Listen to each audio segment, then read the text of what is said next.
In 2024, the Commonwealth marks its 75th anniversary, a milestone that invites not just celebration, but deep reflection. Over the decades, this alliance of independent nations has evolved into a symbol of resilience, shared history, and collective progress. For many, it's a reminder of how far the world has come, and how far it still has to go. Amid the ceremonies and speeches, another story quietly unfolds within the walls of Buckingham Palace. It's not written in policy documents or diplomatic statements. Instead, it lingers in the voice of a man who has spent his entire life walking the tightrope between duty and emotion. That man is King Charles III. Tomorrow, all eyes will turn once again to Charles and Queen Camilla, a couple whose decades-long relationship has been scrutinized, criticized, and dramatized in every possible way. From whispered scandals to televised drama, theirs is a love story few truly understand. But now, as King Charles enters his late 70s, something has changed. In a rare moment of emotional honesty, he has shared something unexpected, something deeply personal. It wasn't an official statement. It wasn't part of a public speech. It was a confession, quiet, sincere, and filled with the weight of a lifetime of choices. For the first time, the world glimpsed the man behind the crown, and what he revealed has sparked a wave of emotion across the globe. Because beneath the titles, traditions, and royal expectations, there lies a story of love, lost, complicated, and perhaps never fully healed. And now, as the world celebrates a historic anniversary, it also finds itself asking one unexpected question. Who, truly, was the great love of King Charles's life? From the moment he was born, Charles wasn't just a child, he was a symbol, the future king, the heir to the British throne. While other boys climbed trees and scraped their knees on playgrounds, Charles walked marbled corridors under the watchful gaze of tradition, protocol, and the unrelenting weight of royal expectation. His childhood was filled not with freedom, but formality. Every movement was rehearsed, every word spoken was measured. From his first school uniform to his final university exam, Charles was shaped into a monarch long before he could decide who he wanted to be as a man. Behind palace gates, life was scripted. Emotion wasn't encouraged. Vulnerability wasn't an option. There was always an image to maintain, a legacy to preserve. Even as a teenager, he wasn't simply Charles. He was His Royal Highness, the Prince of Wales, a title that came with centuries of responsibility sewn into every thread of his existence. As he grew older, the expectations only intensified. He wasn't just expected to lead a nation, he was expected to embody it. Every public engagement, every handshake, every carefully worded statement was a performance in a centuries-old role passed down through bloodlines. But even princes are human. Beneath the polished speeches and royal robes, Charles harbored the same quiet longings as any young man. He wanted connection. He wanted authenticity. He wanted to love, and to be loved, for who he truly was, not for what the crown represented. Yet those desires were often pushed aside. He was taught that the needs of the monarchy came first. Personal dreams were secondary. And so, like many royals before him, Charles learned to wear his smile like armor. He learned to walk with his head high, even when his heart felt heavy. The pressure to conform, to serve, to lead, to marry appropriately never left him.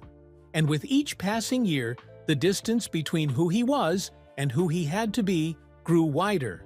Love, when it finally came, did not arrive in the neat, convenient way expected of a future king. It came with complications. It came with consequences. And it would test his loyalty not only to the people around him, but to the role he had been born into. This was the beginning of a personal conflict that would follow Charles for the rest of his life. Would he choose the crown, or would he dare to follow his heart? Long before the world knew the names Diana or Camilla, there was someone else, a quiet figure in the background of Prince Charles's early life. She wasn't a duchess or debutante. She didn't come from the kind of lineage that turned heads at royal galas, but she had something no title could match: a rare ability to see Charles for who he truly was. She didn't call him "Your Royal Highness." To her, he was just Charles, a thoughtful, slightly awkward young man with a deep soul and a quiet sense of humor. With her, he felt safe, unguarded. There were no cameras, no expectations, just long walks, laughter, stolen glances, and quiet conversations under the stars. For the first time in his life, Charles didn't feel like a prince performing for the world. He felt like a man being understood. But that kind of love doesn't always fit into the rigid framework of royalty. Whispers of their growing bond reached the ears of royal advisors, and before long, concerns were raised. She wasn't deemed appropriate. She lacked the noble bloodline, the public image, and the social connections the royal institution considered essential for a future queen. Behind closed doors, pressure mounted. Charles was reminded of his duty to the monarchy, to his country, to the traditions that had shaped his family for generations. And so, with a heavy heart, he let her go. Not because he wanted to, but because he believed he had to. He didn't cry publicly. Royals never did, but something inside him quietly broke. Years later, those who knew Charles best would say he never truly got over that loss, that she remained a quiet presence in his heart, someone who had once made him feel whole in a world that constantly demanded he be someone else. That early love, short-lived but deeply felt, became the measure by which all others were quietly compared. It was real, it was personal, and it was gone, sacrificed on the altar of royal obligation. And though her name never made headlines, her absence left an imprint on his soul. A private heartbreak buried beneath layers of royal formality, one he would carry for the rest of his life. The world watched with wide eyes and hopeful hearts on July 29, 1981. The streets of London overflowed with cheering crowds, Union Jacks waved like confetti, and over 750 million people tuned in from around the globe. Prince Charles, the heir to the British throne, was marrying Lady Diana Spencer, young, beautiful, and from noble lineage. It was the royal wedding of the century, painted in gold and scripted like a fairy tale. On the surface, it was perfect. Diana, just 20 years old, wore a voluminous ivory silk gown and smiled with the innocence of someone about to step into a dream.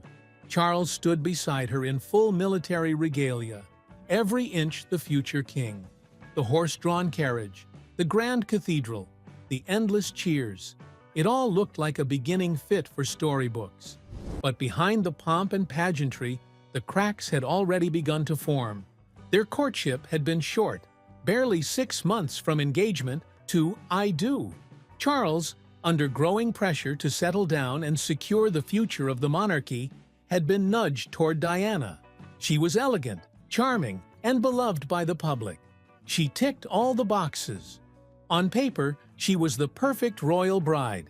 But a marriage is not lived on paper.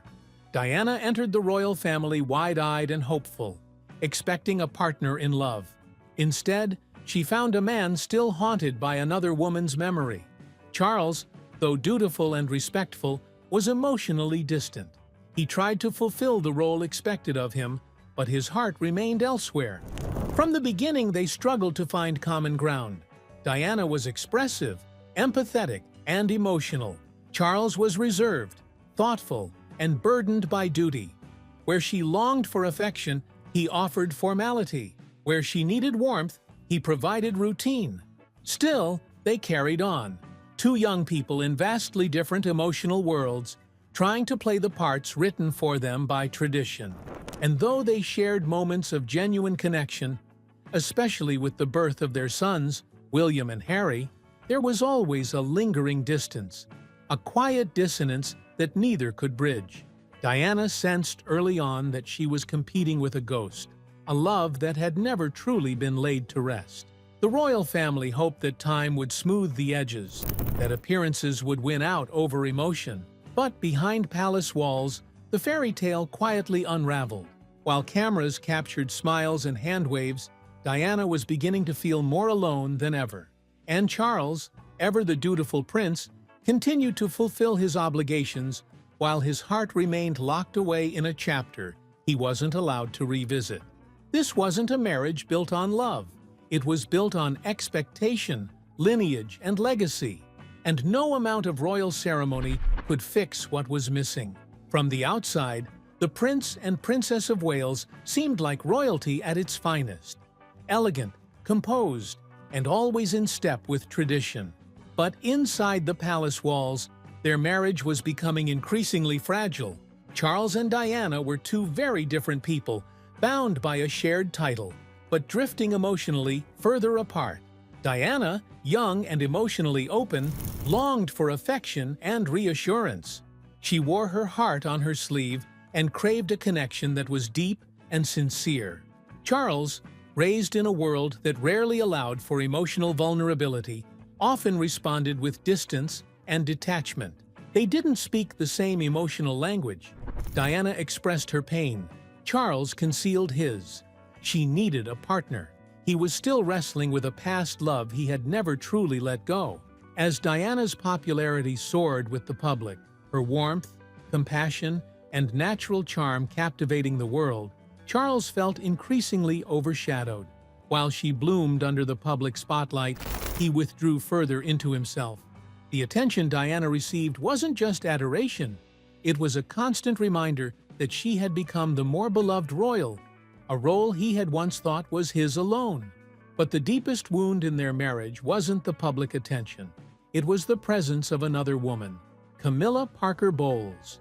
To Diana, Camilla wasn't just a friend of Charles's. She was a silent presence that filled the spaces where love should have lived.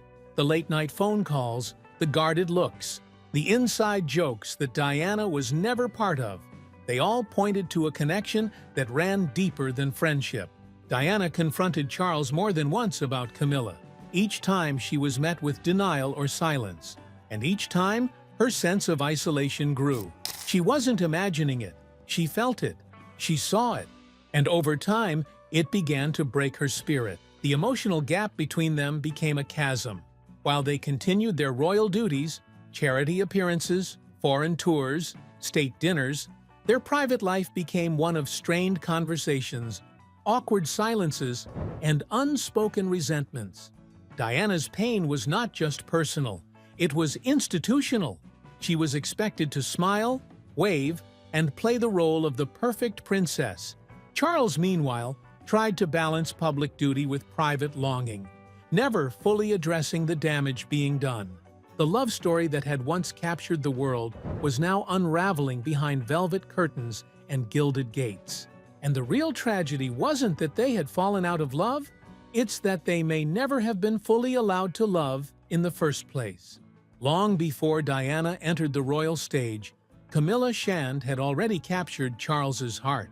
Their paths first crossed in the early 1970s, and what began as a friendship quickly grew into something deeper, something sincere. Charles was drawn to Camilla's confidence, her wit, and the way she seemed to understand him without explanation.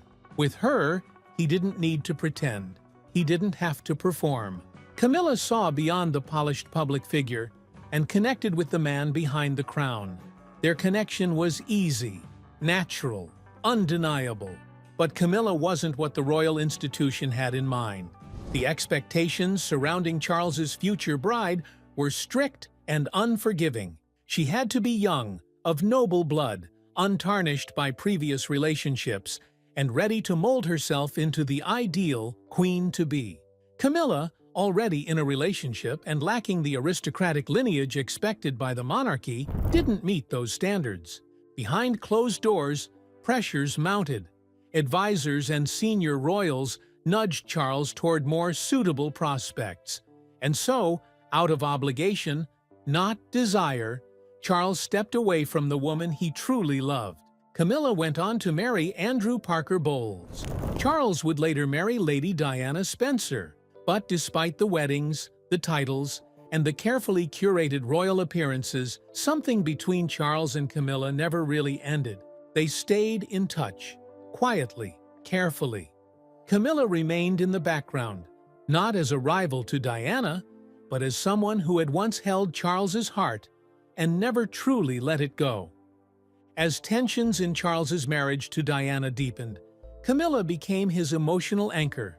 He confided in her, leaned on her, found solace in her understanding, and eventually, what had once been buried returned to life as an affair, one that would shatter the public's trust and Diana's heart. When the truth of their relationship finally emerged, the fallout was immense. Newspapers exploded with headlines. The public responded with outrage. Camilla was cast as the villain, the homewrecker, the woman who had dared to interfere with the royal fairy tale. But through the storm, Camilla didn't disappear. She didn't speak publicly. She didn't try to defend herself. Instead, she stayed quiet, weathering the scrutiny, the judgment, and the years of being treated as an outsider in a world she had never asked to be a part of. And Charles? He never turned away from her. Despite everything, the scandal, the backlash, the years of separation, he stayed connected to the one woman who had truly known him from the start. Their love story wasn't perfect. It wasn't neat, but it endured. And even as the world watched with skeptical eyes, Charles would one day fight to make Camilla not just his partner, but his queen. To the world, Diana was a vision. Graceful, kind, and radiant. She lit up every room she entered. Cameras adored her. Crowds adored her. She seemed like the perfect princess. But behind the carefully composed smile and polished appearances, Diana was slowly falling apart. The pressure of royal life was suffocating. Her days were filled with formal duties, scrutinizing press coverage, and the constant pressure to be flawless. She was expected to smile through it all, through the loneliness, the emotional rejection, and the deep ache that only she seemed to feel. At first, she tried to make the marriage work. She hoped, truly hoped, that over time, Charles would come to love her the way she longed to be loved. She poured herself into the role, into motherhood, into charity work, into royal life. But the emotional warmth she needed never came. Instead, there was distance. Diana often felt like she was sharing her marriage with a shadow, Camilla's shadow. The subtle glances, the guarded phone calls, the way Charles's mood shifted at the mere mention of her. Diana felt it all. She may have worn a crown, but she felt like the outsider in her own marriage. She began to question everything: her worth, her place, her role not just in the monarchy, but in her husband's heart. In her most private moments, Diana turned inward. Her struggles manifested in silence and suffering. Bulimia became her way of coping, a desperate attempt to regain control in a world that constantly tried to define her. She described it later not as vanity, but as a cry for help. "I was crying out," she once said, "but no one was listening." She reached out to Charles. She wrote letters. She wept in private. But her pain was often dismissed as oversensitivity or emotional instability. What she needed was empathy. What she received was cold formality. Her diary, though never meant for the public, told a raw and heartbreaking story. There were entries filled with desperation, loneliness, and a longing to be seen. "I feel invisible," she wrote, "surrounded by people, yet entirely alone." There were times Diana felt she couldn't go on. Thoughts of ending her life haunted her during the darkest stretches. She once admitted that she stood at the top of the stairs at Kensington Palace, unsure whether to descend or let go. And still, she carried on. For her sons, for her duty, for the people who saw her as a beacon of light, even as she struggled to keep her own candle from flickering out. Diana found strength in unexpected places. In her charity work with the homeless, the sick, and the stigmatized, she rediscovered her sense of purpose. Her pain became a bridge to empathy. She connected with those who had been cast aside, because, in many ways, she felt like she had been too. Eventually, the truth of her marriage could no longer be hidden. The public learned of the affair. The heartbreak became a national scandal. And Diana? She finally found her voice. "There were 3 of us in this marriage," she said in a now famous interview, "so it was a bit crowded."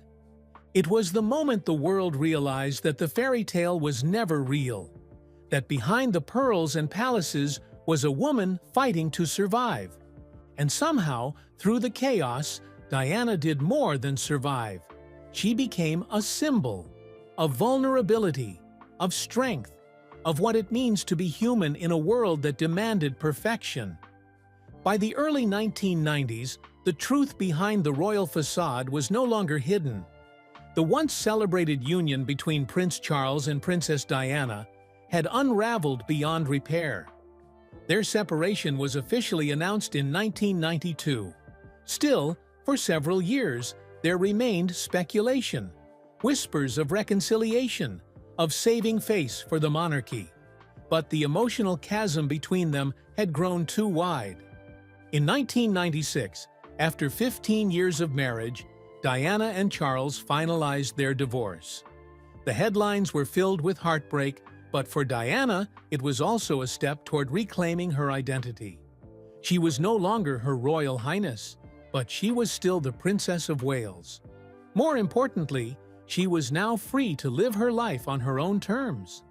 In the months that followed, Diana began to step further into her role as a global humanitarian. She focused her energy on causes that touched her deeply: landmine victims, AIDS awareness, homelessness, and mental health. Wherever she went, people didn't just see a former royal. They saw someone who genuinely cared, who truly listened. Diana had turned her pain into purpose. Her compassion, once buried beneath palace rules and emotional neglect, became her greatest strength. But then, in August 1997, the world was blindsided. A car crash in a Paris tunnel, a night that began with flashbulbs and ended in tragedy. Diana was gone. The public grief that followed was immediate, immense, and unlike anything the royal family had ever seen. Flowers piled up outside Buckingham Palace. People sobbed openly in the streets. It wasn't just a princess they had lost. It was a symbol of empathy, vulnerability, and unfiltered humanity. In the years since her death, Diana's legacy has only grown. She remains a guiding light for countless people who saw in her someone who dared to be real. Her story, though marked by sorrow, continues to inspire. And for Charles, her loss marked not just the end of a chapter, but the enduring presence of a woman whose spirit never truly left. After Diana's death, the spotlight turned once again to the man who had long walked a tightrope between public duty and personal longing. Prince Charles, now a widower, was grieving. The weight of his past decisions, the loss, the controversy, the judgment, pressed more heavily than ever. And yet, quietly, Camilla remained by his side. Their relationship, once scorned and hidden in the shadows, didn't vanish with the end of Charles's marriage. Instead, it evolved, slowly, carefully. The public wasn't ready to embrace the woman long seen as the cause of Diana's heartbreak. The royal family, too, had their reservations, but Charles was resolute. Camilla had been his confidant, his constant, his emotional refuge. Through decades of secrecy and scrutiny, she had stayed loyal. Now, with Diana gone and the storms beginning to settle, Charles began to reintroduce Camilla to the public, not as a secret, but as a partner. The journey to acceptance wasn't easy. Many still viewed Camilla through the lens of the past, but over time, opinions began to shift. Camilla didn't try to steal the spotlight. She kept a low profile, focused on charitable work, and allowed the public to see her not as a threat, but as a woman of substance. Then, in 2005, over 30 years after they first met, Charles and Camilla were married in a small civil ceremony, far from the grandeur of his first wedding. It wasn't about spectacle, it was about closure, commitment, and finally, peace. Queen Elizabeth II did not attend the civil ceremony, but offered her blessing. It was a quiet nod of approval, a recognition that this love, however complicated, had endured. For Charles, marrying Camilla was more than a personal victory. It was a reclamation of the part of himself he had long been forced to deny. And for Camilla, it marked the end of a long journey, from the shadows of scandal to the quiet dignity of acceptance. Their love story was never perfect, but it was, at last, allowed to be real. In a quiet moment during a recent address, meant to celebrate history, duty, and the enduring bond of the Commonwealth, King Charles surprised everyone. It wasn't the usual kind of royal message. His words broke from formality. His voice carried something heavier than protocol: emotion. As the world marked 75 years of the Commonwealth, Charles chose that solemn occasion to share something deeply personal. It wasn't scripted, it didn't sound rehearsed, and it left everyone listening with one lingering question. Who was he truly speaking about? "The love of my life," he said gently, "is someone I never got to grow old with." At first, many assumed he meant Camilla. After all, she had been by his side through decades of storms and had at last become his queen. Others wondered if the remark was a quiet tribute to Diana, the mother of his sons, whose untimely death had left a permanent scar on the nation and on Charles himself. But those close to him noticed something different: a tone of nostalgia, of mourning, of unfinished love.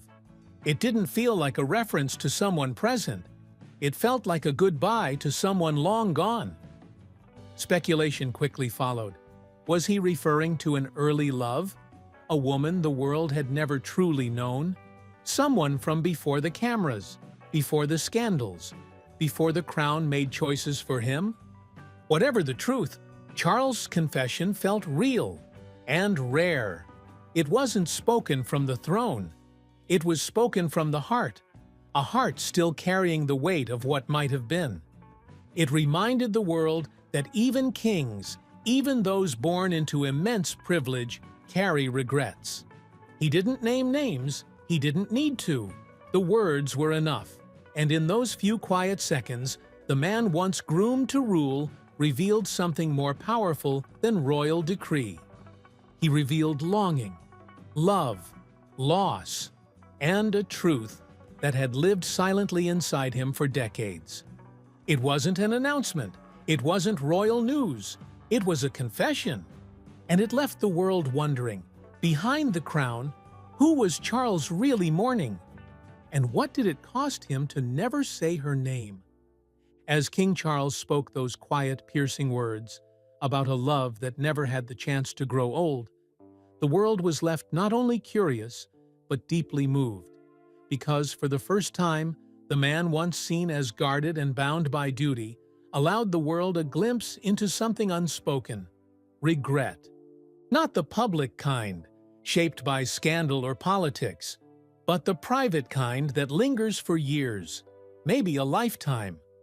For decades, Charles had lived within a system where personal desire often came second to royal expectation. He was born to serve, not to choose. Even as a child, his path was laid out with military precision: education, duty, marriage, monarchy. There was no room for wandering hearts, no freedom to make mistakes or follow passion. The weight of the crown, even before it ever touched his head, shaped every move he made. Now, in his 70s, Charles is finally king. But with the crown firmly on his head comes a quiet acknowledgement: the cost of getting here was steep. In that cost, love played the highest price. Whether the unnamed woman from his confession was a youthful love lost to protocol, Diana, whose tragic death ended a turbulent chapter, or Camilla, the only one who remained, Charles's message was clear: There were moments in his life when he didn't get to choose what he truly wanted, and that choice, made in the name of duty, haunted him. It's easy to assume a monarch has everything: wealth, status, admiration. But Charles's life is a reminder that privilege does not shield anyone from the ache of sacrifice. His story, when stripped of titles and tradition, is profoundly human. He had to let go of someone, maybe more than one person, and he never truly got to say goodbye. In his later years, Charles has become more reflective. He speaks more openly about the pressures he faced as a young prince, the loneliness of being watched but not truly known, and the struggle to balance who he was with who he was expected to be. The recent confession wasn't just about love, it was about the lifetime of choices he made to keep the institution intact. It was about the silence he had to live with, the affection he couldn't show, the person he couldn't hold on to. It wasn't a statement from a king. It was the voice of a man who has carried a secret for far too long. And while history will remember Charles for his role, his reign, and his responsibilities, some will remember him for this moment, when he finally spoke, not as a ruler, but as a man who once loved someone he could never truly have. As the Commonwealth celebrates 75 years of unity and progress, King Charles stands as a symbol of continuity. But beyond the ceremonies and crowns, he also stands as a man who has lived with the burden of choices, some made for him, others made at great personal cost. In a rare moment of vulnerability, he offered a glimpse into the hidden chambers of his heart. It wasn't an official statement or royal proclamation. It was a quiet admission of something deeply human, the weight of love unfulfilled. The world often sees royalty as untouchable, lives of privilege, untouched by ordinary pain. But in that single honest confession, Charles reminded us that behind every title is a person with hopes, regrets, and stories that never made it into history books. His reflection wasn't about scandal or blame. It was about truth, the kind that lives quietly in the heart long after the cameras stop flashing. And perhaps that is the most powerful legacy he can leave behind. Not just as a king who served, but as a man who, like so many of us, loved, lost, and never stopped remembering.